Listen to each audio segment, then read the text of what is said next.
बिस्मिल्लाहिर्रहमानिर्रहीम, अस्सलाम वालेकुम and very warm welcome to the show. हुकूमत और अपोजिशन की जानिब से इत्तेहादी जमातों को राम करने के लिए सरतोड़ कोशिश की जा रही है। आज भी MKM के वफ्द ने मौलाना फजलुर रहमान और अपोजिशन लीडर शहबाज शरीफ से मुलाकात की और हुकूमत के खिलाफ मुमकिना इत्तेहाद पर तबादला ख्याल किया। दूसरी जानिब हुकूमत का इल्ज़ाम यह है कि अपोजिशन की जानिब से उनके अरकान को तोड़ने की कोशिश की जा रही है। हुकूमत के इस मौक़िफ़ को मुख्तलिफ स्टेटमेंट से थोड़ी सी तक़वियत भी मिली, लेकिन सबसे अहम जो कार्ड है या ट्रम्प कार्ड है वो है ही इत्तेहादी जमातों के पास। कल हमने एक इंटरव्यू भी देखा और अभी थोड़ी देर पहले भी हमने देखा कि परवेज़ इलाही साहब ने काफ़ी शिकवे शिकायत किए हुकूमत से, और तमाम जमातें इस वक्त जो हुकूमत की हामी हैं, हुकूमत के साथ इत्तेहाद में हैं, वो अपनी रिजर्वेशंस दिखा रही हैं या दिखा चुकी हैं। मगर GDA की तरफ से ये खबरें आई कि वो समझते हैं कि इस वक्त में उन्हें हुकूमत के साथ ही रहना चाहिए और ये मदद वो गैर मशरूत दे रहे हैं। डॉक्टर फहमीना मिर्ज़ा हमें ज्वाइन करिए। Thank you so much doctor साहबा for being on the programme. So हम ये कह सकते हैं कि आप लोग हुकूमत के साथ हैं? जी, इस नो कॉन्फिडेंस का हम बिल्कुल हुकूमत के साथ हैं। सो आपने निगोशिएट नहीं किया? इस वक्त तो बड़ी लोग निगोशिएट कर रहे हैं, कोई चीज़ मांगी हो, कोई ऐसी बात हुई हो? जी देखिए, नहीं, हमारे कंसर्न्स थे, हैं, और वो सारे कंसर्न्स हम मुख्तलिफ वक्तों में भी रेस करते रहे हैं। और हमने जो है प्राइम मिनिस्टर जब आए यहाँ पे तो मैंने उनके सामने भी रखा और उनसे बड़ा तफसीली डिस्कशन हुई और उन्होंने यही कहा कि वाकई वो दूसरे इतने चैलेंजेस थे जिसकी वजह से वो अभी सिंध की तरफ उस तरह का फोकस नहीं ला सके। हालांकि वो करना बहुत चाहते थे, डेवलपमेंट स्कीम्स और उनके थ्रू उन्होंने करने की कोशिश की, पर जिस तरह हम चाहते थे कि फेडरल इदारे, फेडरल डिपार्टमेंट्स वो एक अपना रोल अदा करें और प्राइम मिनिस्टर खुद सिंध आया करें और उनके मिनिस्टर्स जिस तरह जो भी फेडरल मिनिस्टर्स हैं कि उनको चाहिए कि वो सिंध में आके एक एक डिस्ट्रिक्ट में जाके लोगों से उनके मसले मसाइल पूछें। तो वो सारी चीज़ें उन्होंने नोट करवाई और उन्होंने इस बात पे अश्योरेंस दी कि इंशाल्लाह आने वाले वक्तों में ये हमारी ग्रीवियंसेस को एड्रेस किया जाएगा। कल परवेज़ इलाही साहब ने इंटरव्यू दिया, आज दोबारा उन्होंने एंडोर्स किया उस बात को, अगरचे वो कह रहे हैं कि अभी हमने डिसाइड नहीं किया हम किस तरफ हैं, मगर टिल्ट उनकी अपोजिशन की तरफ नजर आई और काफी उन्होंने शिकवे शिकायत भी किए। साथ में उन्होंने ये दावा किया कि तमाम जो एलाइज हैं वो इकट्ठे जाएंगी जिधर भी जाएंगी। सो अब आप लोग उस ग्रुप में शामिल नहीं हैं जिसका जिक्र परवेज़ इलाही कर रहे हैं? देखिए जी, क्योंकि मेरा उस तरह तो नहीं हुआ। परवेज़ इलाही साहब मेरे बड़ों के कॉलीग्स, मेरे वालिद, और वो रहे हैं, हमारे उनसे ज़ाती घरेलू ताल्लुकात हैं और अब भी जो उनकी सिचुएशन है कि जिस तरह हमारे वास्ते वो हैं, लेकिन जाहिर है कि वो एक पार्टी के हेड हैं, उनके अपने पार्टी के मेंबर्स हैं, उनकी पार्टी में वो जब तक समझते हैं कि वो कंसेंसस हो उस वजह से वो जो भी कर रहे हैं। एज़ फार एज़ अलाइज का, क्योंकि हमसे उस तरह का राब्ता भी नहीं हुआ और हमारा क्योंकि एक मौक़िफ़ जितना भी हम सिंध के लेवल पे एक GDA है उसका कोई इस तरह का राब्ता नहीं हुआ। और जब हमसे बात की गई तो मैंने अपने तौर पे अपना फ़ैसला किया और यकीनन गौस बख्श मेहर साहब भी थे और जो तीसरी मेंबर है हमारी GDA की, उनसे भी हमने फ़ोन पे भी मालूमात की, तो सब ने इसी बात पे कंसेंसस की कि ये उनका डिफ़िकल्ट टाइम है और हम नो कॉन्फिडेंस में इस वक्त प्राइम मिनिस्टर को सपोर्ट करेंगे। सो आज खबरें आई कि हुकूमत ने सिक्योरिटी इदारों को ख़वातीन MNAs की सिंध हाउस से बाजियाबी का हुक्म दिया, क्योंकि खबर पहले ये आई कि वो वहाँ पर डिटेन्ड हैं। ये भी कहा गया कुछ MNAs वहाँ पर डिटेन्ड हैं PTI के। फिर ये खबर आई कि यहाँ इस्लामाबाद में शायद उनको रखा गया। एंड देन परवेज़ इलाही साहब ने कंफर्म किया, वो कहते हैं हुकूमत के 10 से 12 MNAs अपोजिशन की सेफ कस्टडी में मौजूद हैं। ऐसी कोई इतलात आपके पास भी हैं? जी बिल्कुल हैं, और मैं इसको स्ट्रांगली कंडेम करती हूँ, क्योंकि ये दो पार्टीज जो रही हैं, पीपल्स पार्टी हो या पाकिस्तान मुस्लिम लीग हो, कि इन सब की अगर पास्ट में ये दोनों इस चीज़ के विक्टिम रहे हैं, और जिसकी वजह से उनकी हुकूमतों को टाइम से पहले घर जाना पड़ा। तो मेरा ये ख्याल है कि मैं इसको स्ट्रांगली कंडेम करती हूँ, ये हॉर्स ट्रेडिंग, और ये वक्त से पहले, और क्योंकि अगर उनको जिस मेंबर को भी, यकीनन लोग डिसकंटेंट होंगे, जो सिटिंग गवर्नमेंट है उनके अपने मेंबर्स जरूर होंगे, बट देन उसको क्या ये इससे पहले नहीं करना चाहिए था? इससे पहले उन्हें चाहिए था कि वो मेंबर्स रिजाइन कर देते और वो चले जाते। लेकिन क्या हम वही छांगा मांगा और ये पुराने उस कल्चर हॉर्स ट्रेडिंग को दोबारा वो कर रहे हैं, और सारे हमारे इदारे क्या खामोशी से बैठ के देख रहे हैं? मैं दूसरी चीज जो मुझे पता चला कि SSU जो ये स्पेशल फोर्स होती है पुलिस की, इनका काम जो भी इनकी रिस्पॉन्सिबिलिटी है कि VIPs को सिक्योरिटी देना या जो भी, उसको एक प्राइवेट फोर्स की तरह इस्तेमाल किया जा रहा है। चाहे वो सिंध हाई कोर्ट पे अटैक का वाकया हो 2015 में, या फिर आज जो यहाँ पे सिंध हाउस में, वो सिंध से बाहर जा ही नहीं सकते। और आप उनका देखिए, आप जाके देखिए कि क्या रिस्पॉन्सिबिलिटी है विद इन सिंध करना है। वो उनका क्या काम है कि वो SSU के फोर्सेस यहाँ पे लाके सिंध हाउस में रखा गया, और एक जो भी हुकूमती अरकान को हॉस्टेज बना के और वहां बिठाया गया है।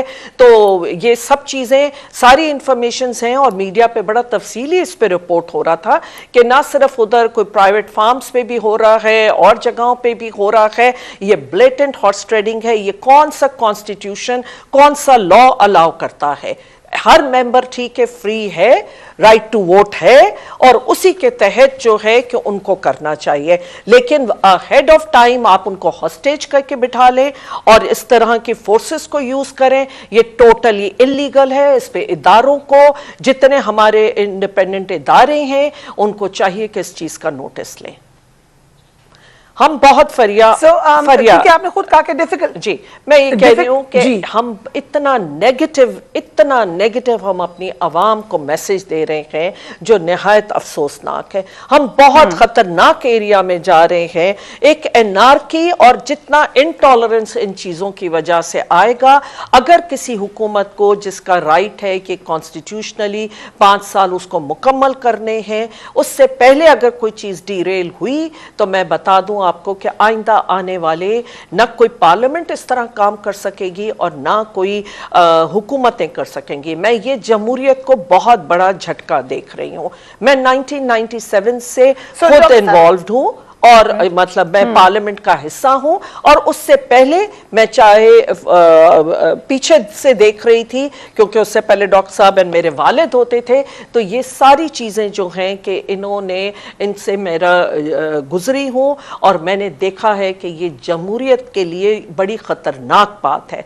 और जिस तरह हमने 2008 से 2013 एक टेन्योर पूरा किया, 2013 से 2018 एक हुकूमत ने किया, अब जो तीसरी हुकूमत है कि उसका भी बाकी 1 साल या 1.5 साल रह गया है। आपको चाहिए कि आप इलेक्शन प्रोसेस में जब जाएंगे, वहां आप अपना यूज करें, जो आपकी पॉपुलैरिटी है, अवाम की मर्जी होगी कि वो जिसको चाहे वोट दे दें।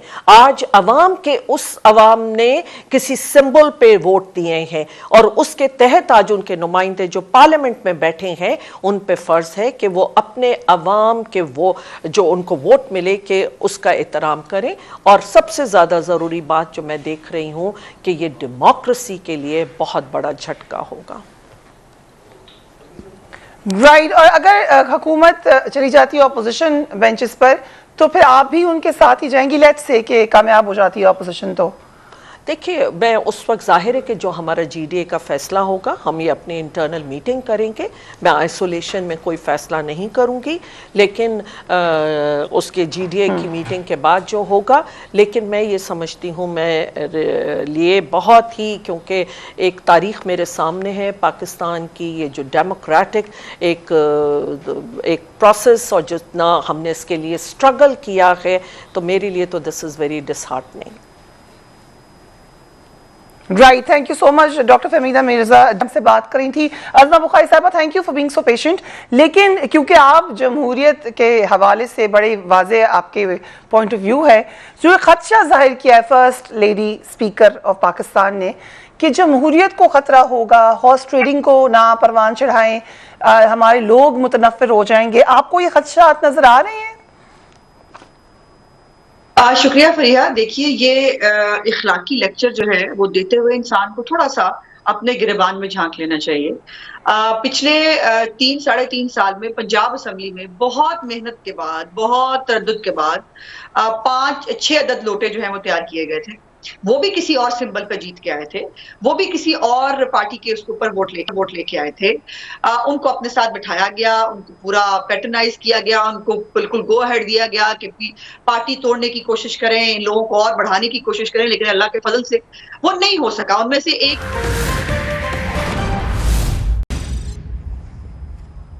And welcome back. Horse trading के हवाले से मुख्तलिफ सेंटिमेंट्स हैं, साथ ही साथ शहबाज शरीफ साहब ने भी आज बड़ी इंटरेस्टिंग स्टेटमेंट दी है। अली नवाज अवान साहब, thank you so much for being on the program. ये लग ये रहा है कि सबको अब ये वाज़े नज़र आ रहा है कि आप लोगों को हटाने के लिए अगर हम इकट्ठे हैं तो इट्स अ गुड कॉज। और यहाँ तक की बात नहीं है, आगे की जैसे लगता था कि आगे की बातें नहीं डिसाइड हुई, वो अब नज़र आना शुरू हो गई हैं। मसलन आज शहबाज शरीफ साहब ने इंटरव्यू में बात की, मसलन और दीगर मामलात में एक आपको यूनाइटेड अपोजिशन फाइनली नज़र आ रही है। बस ये 28 के बाद जो इनका हशर होगा वो आपके सामने होगा। ये एक स्टेक के लिए इकट्ठे हुए हैं, कोई इनकी आपके कोई बुनियाद सेम है, कोई मंशूर सेम है। अगर इनकी पिछले 35 साल की सियासत देखें, इनके जो अपने एक दूसरे पे जो केसेस हैं, जो इन्होंने अल्फाज इस्तेमाल किए हुए हैं, ये तो सिर्फ एक प्राइम मिनिस्टर इमरान खान के अगेंस्ट है। One point. अब मैं थोड़ी सी बात करूँगा, आपने पहले फहमीदा मैम को लिया हुआ था, what a graceful lady she is, और उन्होंने क्या ग्रेस दिखाई है। उनकी इखलाकियात पे जो बात करने वाले हैं उनके ये देखें कि वो खुद किसी और पार्टी को छोड़ गए। और मैं अब जिनकी फहमीदा की बात की, 5वीं दफ़ा पार्लियामेंटेरियन है, जीत के आई हैं, डायरेक्ट वोट लेके आई हैं। और उन्होंने जब पीपल्स पार्टी को छोड़ा तो उन्होंने जीडीए अलायंस के अंदर गई। ये नहीं हुआ कि मैं किसी को ये कह रहा हूँ कि ये जो पुराना लीडर था ये रा का एजेंट था और आज आके मैं उसी पार्टी को ज्वाइन कर लूं। तो ग्रेस दिखानी चाहिए, क्योंकि वो शो पे नहीं थी, क्योंकि वो शो पे नहीं थी, इसलिए मैं कह रहा हूँ वो बड़ी ग्रेसफुल लेडी है। और मैं नहीं देखें, फहमीदा मिर्जा ने तो नारा नहीं लगाया था वोट को इज्जत दो। किसने लगाया था वोट को इज्जत दो? आज क्यों एमएनएस कह रहे हैं, आप क्यों ये लोग कह रहे हैं कि हमने इतने इनके एमएनएस सेफ कस्टडी में रखे हुए हैं कि वोट को इज्जत देने के लिए रखे हुए हैं इन्होंने, कि वो इनकी पार्टी की उसके जीत के ऊपर आए हुए हैं, इनके स्लोगन के ऊपर जीत के आए हुए हैं। हमने तो किसी लोटे को नहीं लिया।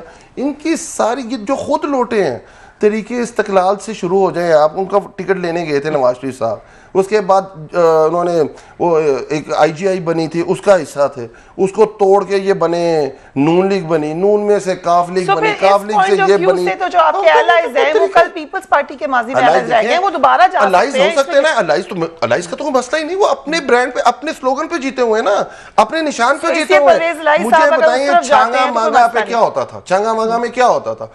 आप याद करें कि शेर के निशान पे जीते हैं और साइकिल पे चले गए, साइकिल पे जीते, तीर पे चले गए, तीर पे जीते हुए। ये आप याद करें क्या हुआ था काफ लीग में, डिफेक्शन कैसे ग्रुप बनाया गया था और शहबाज शरीफ ने पिछली गवर्नमेंट अपनी 5 साल कैसे चलाई है। ये तो लोटे पैदा करने वाले हैं, लोटे बनाने वाले हैं और खुद लोटे हैं।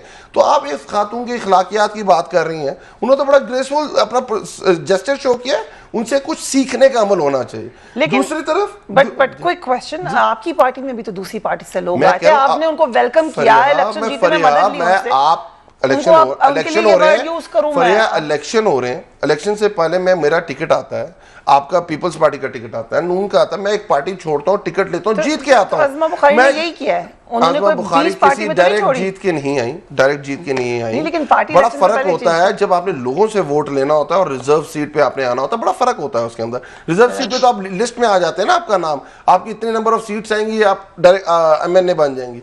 तो किसी को ये अब मुझे जाहिद आमिर साहब जो इनके मुशर्रफ साहब के जिन्होंने एलएफओ बनाया था, वो कब कहाँ थे मुझे बताया ना, कि जो उनके खिलाफ थे कि इन्होंने पीसीओ जजेस बनाए हैं, इन्होंने ये किया है, वो कहाँ चले गए थे? मुशाहिद हुसैन साहब कौन सी पार्टी छोड़ी थी? काफ लीग, नून लीग, काफ लीग, उसके बाद मुशर्रफ लीग और उसके बाद दोबारा नून लीग।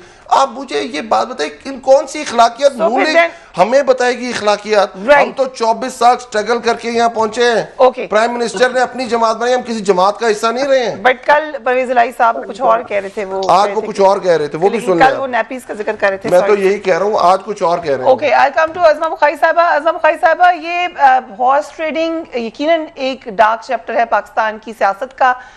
वैसे अलायंस चेंज करना एक अलग बात है। क्या आप समझती हैं कि इस दफा हॉर्स ट्रेडिंग के जो इल्जामात लगा रही है हुकूमत वो ठीक है? परवेज इलाही साहब ने भी कहा कि 10 से 12 लोग सेफ कस्टडी में ऑपोजिशन की। ये सेफ कस्टडी कौन सी है?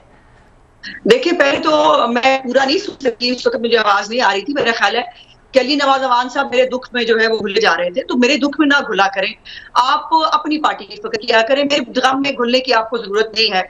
आपकी पार्टी से जो 8 दफा घूम फिर के दूसरी पार्टियों से आए हुए हों, उनको पर आपको एतराज नहीं। आपके तर्जुमान खुद जो है वो 5 पार्टियां घूम के आ गए हैं, और आपके बारे में भी पीपल्स पार्टी जो है वो ये कहती है कि आप भी पीपल्स पार्टी का हिस्सा थे। तो मैंने बहुत बड़ा गुनाह कर दिया भाई, जब इन सबको आप फांसी दे लेंगे उसके बाद मेरी भी फांसी आर्गुमेंट सुन लें। मैं सियासती तरीके इंसाफ से शुरू की और आज भी तरीके इंसाफ। मैंने इनके टाइम पे इनको इंटरप्ट नहीं किया। आपने जो ये लगाई थी, उन्होंने कह लिया, जाती तौर पर कह लिया, जो भी कह लिया, इनको हौसले से मेरी बात सुननी पड़ेगी। ये नहीं हो सकता कि डिक्टेटरशिप कहीं और जाके दिखाइएगा, ये यहाँ नहीं चलेगी। चले उनकी बात सुन लेते हैं अली साहब, if you allow. Yes ma'am, ठीक है जी, इनको भी हौसले से सुननी चाहिए। जहां तक क्लियर करें कि मैं हमेशा से पीटीआई में, उन्होंने ये क्लैरिफिकेशन दिया है। Please continue. जहां तक इनके इल्जामात की बात है, ये तो इल्जामात लगाने के लिए ही आए हैं पाकिस्तान के अंदर, इनका तो और काम ही कोई नहीं है। पहले तो ये बताइए कि मैं नहीं कह रही, कल परवेज इलाही जो इनके इत्तेहादी हैं, उन्होंने कहा कि नैब के जरिए जो है वो मोनस इलाही को जो है वो अरेस्ट कराने की कोशिश की। आज फिर उन्होंने एक प्रोग्राम में कहा, जो कह रहे हैं ना, कल की नहीं आज की बात करें, उन्होंने तो इनके पैम्पर और पता नहीं क्या क्या कुछ कह दिया। उसके बाद हिम्मत है कि अगर थोड़ी सी इखलाकियात वाकई मुझे सिखा रहे थे, इखलाकियात नाम की कुछ चीज होती थी, तो पिछली दफा जब आए थे ना इमरान खान, तो हमारे जो लोटे थे उनको लेके बैठ के तस्वीरें ना खिंचा रहे होते, उनको कहते कि भाई अपनी पार्टी में जाओ और हम तुम्हें पैटर्नाइज नहीं करते।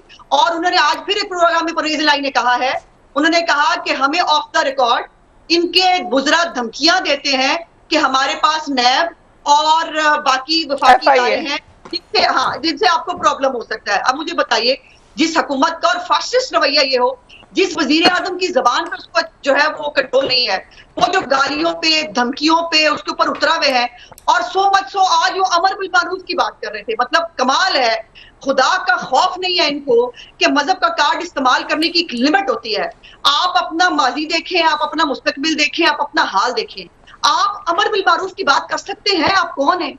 और आप मदीना की रियासत आपने पहली बख्शी थी, वो आपने कई दफा कहा कि खुदा का वास्ता है ये गुनहगार जो है वो होना छोड़ दे। कहाँ मदीना की रियासत, कहाँ आप जैसे लोग? लेकिन नहीं, वो बाज नहीं आते। और आज ये जो धमकियां दे रहे हैं, हम ये करेंगे, इतने लाख लोगों के बीच में से गुजरेंगे, तो हम क्या करें? मुझे बताइए। हम ये करें कि हम इनको अपने आप को इनके हाल पर छोड़ दें कि बिल्कुल आप जो है जो आपका दिल चाहता है आप करें? सो इनकी धमकियों की वजह से आपने लोगों को सेफ कस्टडी में रखा है, ये कंफर्म करिए। नहीं, ऐसी बिल्कुल गलत बात है। ऐसी कोई जो है वो इतला की मैं बिल्कुल तस्दीक करती हूँ। बिकॉज़ परवेज इलाही साहब ने भी ये बात कही है। प्लीज मुझे बात कर लेने दीजिए। अगर हुकूमत को उनके एमएनएज नहीं मिल रहे, उनसे मिलने के लिए जो है वो तैयार नहीं है, अगर उनके अलाइज इनको मिलने के लिए टाइम नहीं दे रहे, मेरा क्या कसूर है? ठीक, मुझे क्या कहते हैं आप? मैं क्या करूं? राइट। आपके अलाइज आपको मिलने के लिए टाइम नहीं देते, और आज पहली दफा इमरान खान को पका के खानी पड़ रही है। पहले पक्की पकाई मिलती थी, अब जब पका के खानी पड़ी है तो गालियां देने पे भी उतर आए। गोलियां मारने की बात कर रहे हैं, बंदूकों के इन्होंने निशाने लिए हुए हैं। मतलब कमाल हो गया ना। इसके बाद आप हमें पूछनी है कि हमें क्या करना चाहिए? इन पागलों से बचने के लिए फिर जो हो सकता है वो तो करेंगे ना। राइट। सो जो प्राइम मिनिस्टर ने ये बात की कि मेरी बंदूक के निशाने पे, लेकिन उन्होंने टारगेट नंबर 1 ज़रदारी साहब को कहा, फिर ये कहा है परवेज इलाही साहब ने कि हमें डराया धमकाया जाता है। ये बात तो वो कह रहे हैं, इससे जवाब तो परवेज इलाही साहब ही देंगे। मैं परवेज इलाही की, मुझे तो आज मजा ये आ रहा है कि नून लीग काफ लीग का सहारा ढूंढ रही है अपनी सियासत चमकाने के लिए। क्या टाइम आ गया इनके ऊपर, जो कहते होते थे हमारे तो अलायंस में ना, देखें हमारे तो अलायंस में, हम तो ये कह रहे हैं ये काफ लीग, देखिए नून लीग, वोट को इज्जत दो। हम ये लोटे वॉशरूम्स के अंदर उन्हें चाहिए, हम ये चेंज करके दिखाएंगे। आज वो देखिए उनके अल्फाज को हमारे लिए कोड कर रही हैं। इनके पास अपने लिए कुछ नहीं है कहने के लिए, कोई चीज हाँ, इनकी अपने मंशूर में, कोई अपनी बात, कोई अपनी सियासत, इनकी सियासत ही ये है और कोई सियासत ही नहीं इनके पास। और जब मदीना की रियासत है, अल्हम्दुलिल्लाह अल्हम्दुलिल्लाह, इमरान खान साहब वो वाहिद लीडर हैं। आज पूरी दुनिया उन्हें एक्नॉलेज कर रही है, जो पहली दफ़ा यूनाइटेड नेशन के अंदर इस्लामोफोबिया की आवाज़ उठाने पे और उसके बाद करारदाद पास होने पर पूरी दुनिया उम्मत मुस्लिमा आज उनको कह रही है कि अब वाकई पूरी उम्मत मुस्लिम का लीडर बन के उभरे हैं। हम नहीं है कि हमारे इंग्लैंड की अखबारों के अंदर, पनामा पेपर्स के अंदर मेरी पूरी फैमिली की तस्वीरें लगी हों, सरे महल की एक और पार्टी की लगी हों, हम लोग वहाँ जा रहे हैं और वो कह रहे हैं watch your fingers after shaking hand with this guy. हमारे लिए दुनिया ये नहीं कहती है। आपके ऊपर बीबीसी की डॉक्यूमेंट्रीज बनती हैं। हमें बोरिस जॉनसन कहता है क्लाइमेट चेंज लीडर हैं। हमें जो इस्लामोफोबिया की बात करते हैं तो प्यूटन कहता है, अतः तो तैयब उर्दगान कहता है, दुनिया के कनाडा का वजीर आजम कहता है। आपके लिए क्या है? आपका और हमारा तो मुकाबला ही कोई नहीं है। हमें तो दुनिया एक्नॉलेज कर रही है जो हम काम कर रहे हैं। और आप, हाँ, मदीना की रियासत से आपको बड़ा मसला है, मुझे पता है। इस्लाम तो हमने जो करना था कर दिया। आपको हिस्ट्री में लोग मीर जाफर और मीर सादक के नामों से लाजमी जांचेंगे, हमें किसी नाम से जांचें या ना जांचें। ये रोल है पाकिस्तान की सियासत में नून लीग का। अगर इस पाकिस्तान में, अगर आप देखें जियाउल हक के बाद जो ये सियासत तबाह हुई है पाकिस्तान में, उसमें जो गलाजत, जो मुनाफकत नून लीग के लेके आई है फरिया, छांगा मांगा, जो लीग की कमर में छुरी मारना। आज भी इसी पे खड़े हैं लोग। अच्छा आप बताएं, ये कहते हैं कि हम सिर्फ 1 पॉइंट एजेंडे में के प्राइम मिनिस्टर इमरान खान को हटाएं, जिसको ये कहते होते थे कि कभी कुछ तो कभी कुछ, और ये इसके हाथ में लकीर नहीं है वजीर आजम बनने की। सारे के सारे एक यश जान हो के खड़े हैं और क्या कहते हैं, एजेंडा क्या है, जस्ट टेल मी, क्या करना चाहते हैं जो पिछले 35 साल में नहीं किया इन्होंने, वो क्या है बताएं। क्या है? सब इकट्ठे तो हो गए ना सब, यू एग्री टू दैट? सब इकट्ठे हैं। हम तो कह रहे थे ये प्राइम मिनिस्टर ने 2011 में कहा था हो जाएंगे। ओके, हम एक ब्रेक ले रहे हैं। अज़मा बुखारी साहब से पूछेंगे एजेंडा क्या है। शहबाज शरीफ साहब ने आज इंटरव्यू दिया, उसमें उन्होंने कहा है कि हम एक ऑलमोस्ट अबूरी सेटअप की बात उन्होंने की है। हम उसको दिखाते हैं राइट आफ्टर ब्रेक।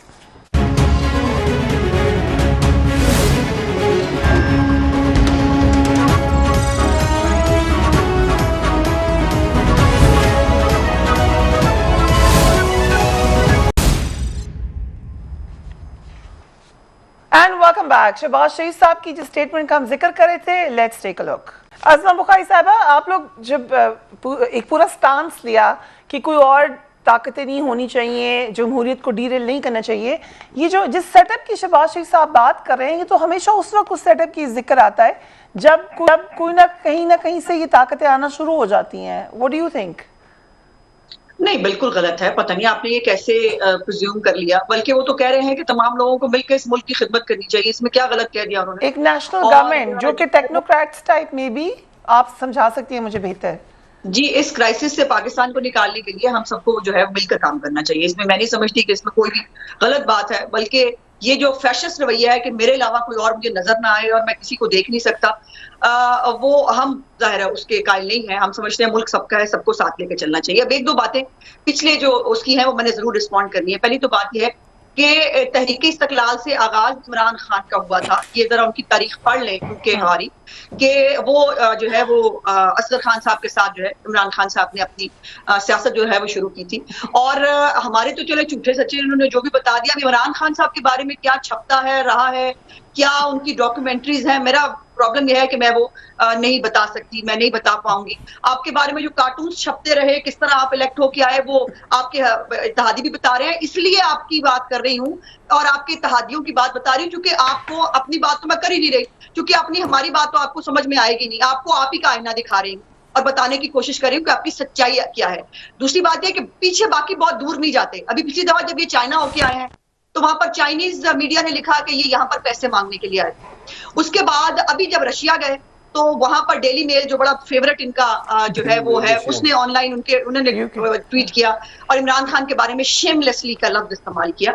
अभी बहुत सारी और जो चीजें हैं वो मेरे कुछ मतलब जाहिर है रिस्ट्रेंट्स है, मैं बातें नहीं कर पा रही, लेकिन ये बातें ना करें। आप जितने दूध के धुले हैं, जितना आप खूबसूरत इखलाकियात के मालिक हैं, और अल्लाह की शान ये है कि जो ज़कात खराज चोरी करके बैठे हों, जिन्होंने मुल्क से फॉरेन फंडिंग जो है बाहर से लेकर, यहूदियों से और इंडियन से लेकर, वो हमें वतन परस्ती सिखाएंगे, जो इस मुल्क का कोरोना फंड तक खा गए हों, वो इस मुल्क के बहुत बड़े सादिक और अमीन हैं, और जिन्होंने इस मुल्क के आटा और चीनी के अंदर डकैतियां ना छोड़ी हों, जिन्होंने इस मुल्क की अद्वियात जो है वो खाने से ना छोड़ी हों, जिन्होंने इस मुल्क के अंदर LNG को जो है और जो है वो अपनी पेट्रोल मार्केटिंग कंपनियों को जिन्होंने अरबों रुपए जो है वो किए, और पिंडी में रिंग रोड बनने से पहले जिन्होंने अरबों रुपए की डकैतियां अपने माफियाज को लगा दी हो, उनसे हमें किसी सर्टिफिकेट की जरूरत नहीं। क्विक क्वेश्चन, जब अगर आप लोग का ये प्लान आगे जाता है और हुकूमत में आप लोग आते हैं, तो क्या इन तमाम चीजों पे आप एक्शन लेंगे नैप के थ्रू या किसी और इदारे के थ्रू?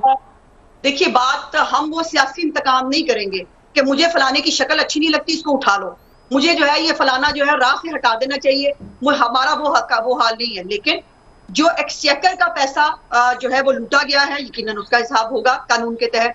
जो नाजायज इस्तेमाल हुआ है इख्तियारात का, उसका जो है वो बिल्कुल पूछा जाएगा। और हमें इमरान खान साहब का ये जुमला बहुत अच्छा लगता है कि किसी के बाप का पैसा नहीं है। तो इसलिए जो पैसे पाकिस्तान के एक्सचेकर के टैक्स पेयर की जो खुद जो है वो इमरान खान सारी जिंदगी टैक्स नहीं देते रहे, 2000 जो है वो 13 से आज जो है वो उनकी अरबों रुपए की मालियत के एहसासे बढ़ गए हैं, और आज तक किसी को ये नहीं पता कि उनकी ज़राए आमदन क्या है।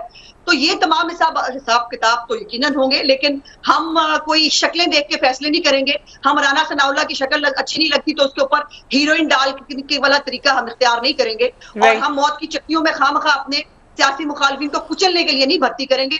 जो जिसने किया होगा वो तो उसने जरूर भरना है, तो होगा। सो अली नवाज खान साहब, इस पे भी आ जाएगा कि पंजाब की वजारत आला के हवाले से परवेज़ इलाही साहब ने कहा नून लीग रेडी है उनको देने के लिए, तो आप लोगों ने ये पेशकश की होगी? वो खुद ही उन्होंने उसी इंटरव्यू में कह दिया कि हमने तहरीक इंसाफ ने ऐसी कोई हमें ऑफर नहीं की, करेंगे भी नहीं। परवेज़, ये आई डोंट नो, अब हमारे सामने सिर्फ फोकस इस वक्त में एतमाद जो इस्लामाबाद के अंदर पेश हुई हम उसको ज़रा फोकस कर रहे हैं, और वो इंशाल्लाह ताला उसके बाद देखा जाएगा। जो एतमाद में अगर आपको कामयाब होने के लिए मौका मिलता है, क्या आप दे दें उनको चीफ मिनिस्टर की पोजीशन? फिर मैं यही बात करूँ, मतलब फेडरल का पंजाब से क्या ताल्लुक है? बड़ा फोकस्ड है। अगर ये होता तो पंजाब में पहले आती ना, फेडरल में पहले आई है, तो पहले फेडरल को हम डील करेंगे। अगर पंजाब में इस तरह का कुछ डेवलप हुआ तो उसमें कर लेंगे हम जो करना है। अब मैं थोड़ी सी बात ये करूँगा, आपने इतनी बड़ी तकरीर सुना दी, मुझे पता है कि और बड़े हम सब मिल के पाकिस्तान ठीक करेंगे। ये सब कौन?